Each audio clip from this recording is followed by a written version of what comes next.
Hello friends, कैसे हैं आप लोग। उम्मीद है आप लोग बहुत अच्छे होंगे। फ्रेंड्स, आप सभी का हमारे YouTube channel AK education squad में स्वागत है। फ्रेंड्स, आज के जो हमारे क्वेश्चन हैं वो है साइंस कह लीजिए या फिर ह्यूमन बॉडी कह लीजिए। सारे क्वेश्चन सेलेक्टिव हैं, इंपॉर्टेंट है, इसलिए वीडियो को लास्ट तक देखना और कम से कम 2-3 बार देख लेना, क्योंकि बहुत छोटा सा वीडियो रहने वाला है। तो चलिए फ्रेंड्स, बिना देरी के स्टार्ट कर लेते हैं। आज का हमारा पहला क्वेश्चन है, शरीर के किस अंग को रासायनिक कारखाना कहा जाता है। तो ये लीवर को कहा जाता है। ठीक है, अगला देखते हैं, रक्त की मात्रा शरीर के भार का कितने प्रतिशत होती है। तो ये 7% होती है रक्त की मात्रा शरीर के भार का।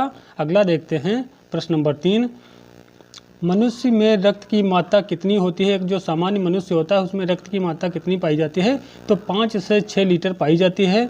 शरीर का सबसे बड़ा व भारी आंतरिक अंग कौन सा होता है।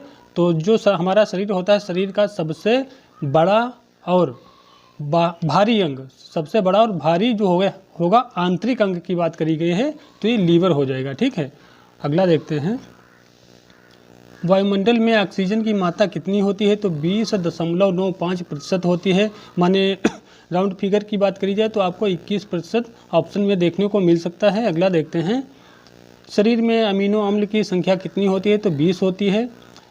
शरीर में गुणसूत्रों की संख्या कितनी होती है। तो 46 होती है या फिर 23 जोड़ी होती है। ठीक है, अगला देखते हैं, शरीर में टिबिया और फिबुला नामक हड्डियां कहाँ पाई जाती हैं। तो ये पैर में पाई जाती हैं। जो घुटना होता है यानी पटेला नामक हड्डी होती है, उसके नीचे की जो नीचे पैर होता है उसी में 2 हड्डियां पाई जाती हैं, टिबिया और फिबुला। टिबिया जो हड्डी होती है वो सबसे चमकीली होती है और दूसरे नंबर की सबसे बड़ी होती है। टिबिया की जो सपोर्टर हड्डी होती है वो फिबुला होती है। ठीक है, याद रखिएगा। अगला देखते हैं, प्रश्न नंबर 9,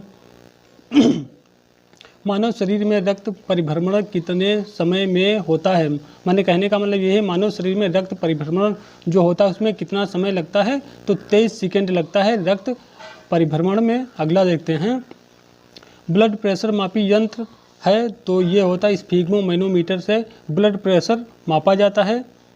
माने BP जो होती है नापने का जो यंत्र होता है कौन सा होता है, स्फिग्मोमैनोमीटर होता है। ठीक है, एक सामान्य जो व्यक्ति होता है उसका ब्लड प्रेशर जो होता है 120/80 होता है। 120 जो होता है वो सिस्टोलिक ब्लड प्रेशर होता है, जो 80 होता है वो डायस्टोलिक ब्लड प्रेशर होता है। ठीक है, अगला देखते हैं, प्रश्न नंबर 11, मानव रक्त का pH मान कितना होता है। तो ये 7.4 देख लेते हैं। प्रश्न नंबर 11, एक स्वस्थ व्यक्ति 1 मिनट में कितनी बार सांस लेता है। तो ये 16 से 18 बार सांस लेता है। सर्वदाता रक्त समूह होता है जिसे हम यूनिवर्सल डोनर बोलते हैं। ठीक है, ये O होता है। ठीक है, और जो सर्वग्राही यानी यूनिवर्सल रिसीवर जो होता है कौन होता है, AB होता है। ठीक है, AB ब्लड ग्रुप जो होता है वो सर्वग्राही होता है।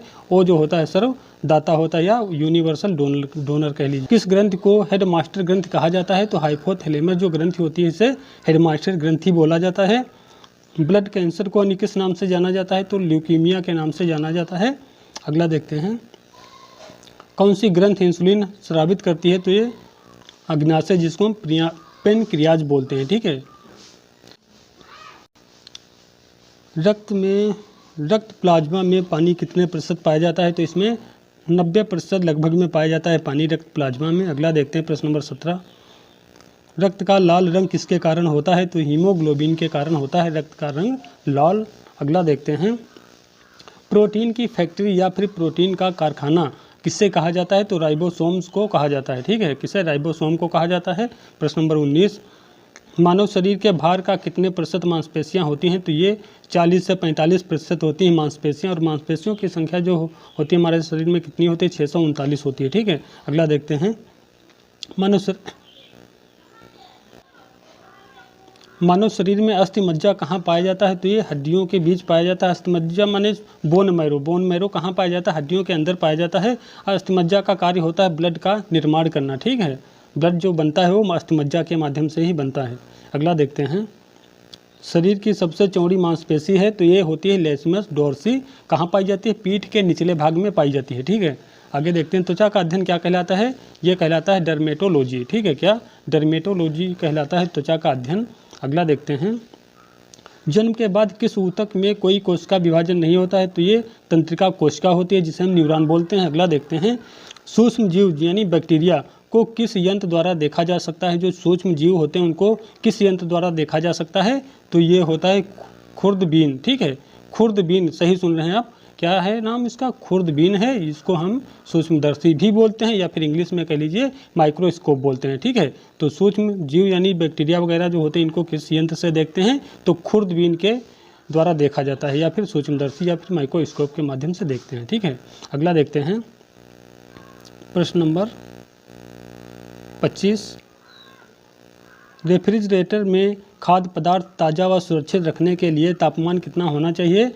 माने कहने का मतलब होता है जो हम घर में फ्रिज का इस्तेमाल करते हैं उसमें जो मतलब खाद्य पदार्थ रखते हैं वो कितने टेम्परेचर पर होना चाहिए ताकि वो वस्तुएं ख़राब नहीं होंगी। तो ये होती हैं मतलब 4 डिग्री सेल्सियस होना चाहिए, ठीक है। इस ताप पर कोई भी जो वस्तु रखेंगे वो अधिक समय तक चलेगी, ख़राब नहीं होगी जल्दी, क्योंकि इस समय क्या होता है जो बैक्टीरिया होता है यहाँ पर 4 डिग्री पर वो निष्क्रिय हो जाता है, ठीक है। अगला देख लेते हैं प्रश्न नंबर 26। बैक्टीरिया यानी जीवाणु की खोज किसने की थी, तो एंटोनी वान ल्यूएनहॉक ने करी थी, ठीक है। तो फ्रेंड्स ये छोटा सा टॉपिक था, उम्मीद है वीडियो पसंद आया होगा। यदि क्वेश्चन अच्छे लगे हैं, वीडियो अच्छा लगा है तो वीडियो को लाइक कर देना, साथ में कमेंट कर देना। इस चैनल पर नए हैं तो चैनल को सब्सक्राइब कर लेना, साथ में बेल आइकॉन जरूर प्रेस कर देना। मिलते हैं कल फिर एक नए वीडियो में नए टॉपिक के साथ में, तब तक के लिए जय हिंद जय भारत।